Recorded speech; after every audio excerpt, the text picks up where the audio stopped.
So today's project is this 92 RM125. I bought it years ago for 500 bucks and slowly trying to bring it back to what it looked like when it came off the showroom back then.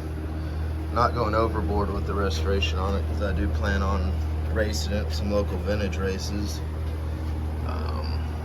But I've got an issue with the carburetor bogging, and I've moved the needle up, down, messed with the air mixture. The carburetor looks really good inside, but so the next step is we just got a brand new Mikuni tmx35mm. We're gonna put that on and see if it does the trick. I've checked the reads, everything looks great there. The timing, brand new, well, not brand new, but reconditioned cylinder from Millennium Technologies sent it out, and they did a great job on it. So going back to the carburetor, I'm gonna pull this one off and get this new 35 or TMX35 put on and keep our fingers crossed. I'll go ahead and get it started up. You can hear it, it starts right up, no problem, but like I said, it just bogged.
So we'll go ahead and get this carburetor off here. One thing nice about the old bikes, especially 125, everything's so easy to get to. Got these clamps loosened up, and we'll get this thing pulled out here. Yeah, so the clamps are loose, fuel line's off, we're ready to pull it out. It's that easy.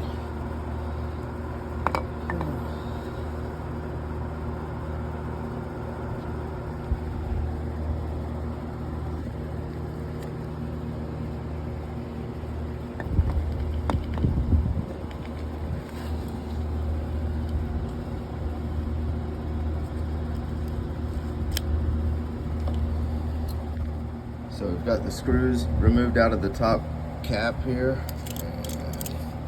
Trying to take it over to the bench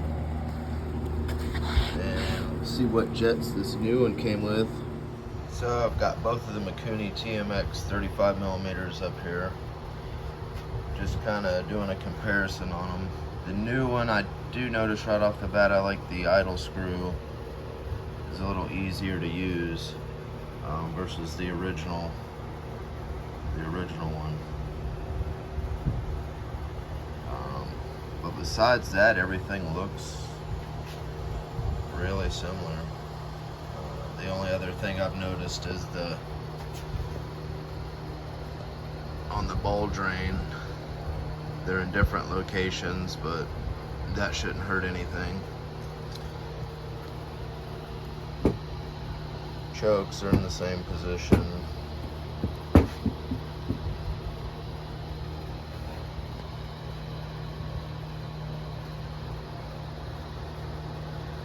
Yeah, so this new carburetor, it came from Dennis Kirk. It was, it's an original Mikuni carburetor.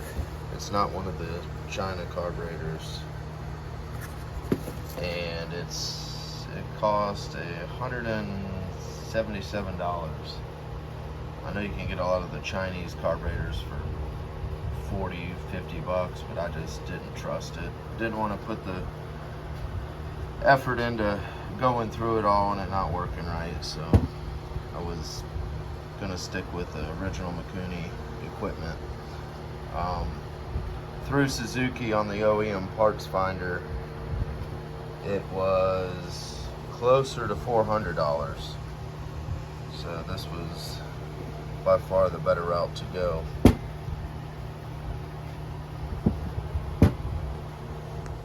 So the next step here is going to get the bowls taken off both of them, and I know what the stock jetting should be, so we're going to see where the new one's jetted at, and most likely we're going to have to swap the jets from the old carburetor to the new one, or I possibly might have some new ones in a jet kit here, but because I doubt that it's jetted correctly for this bike, but we'll get it apart and see.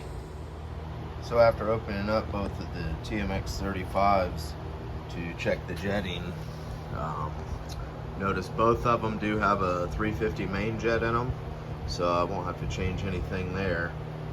The pilot jets are a little different. The original was running a 50 on the right hand side, and the new carburetor came with a 25 on the left. So I'm gonna probably change that the pilot out to a 50.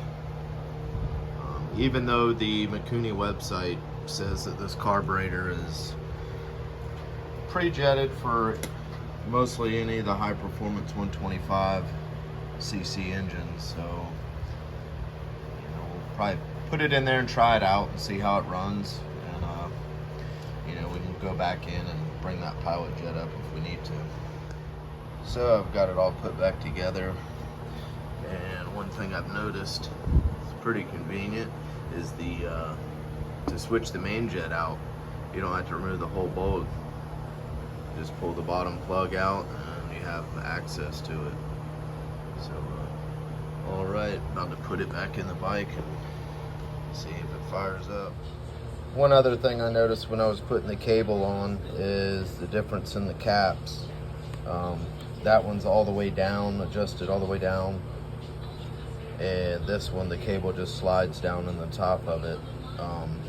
I could probably get the adjustment out on the cable, but I'm just gonna go back and use the original one. Yeah, we just got the tmx35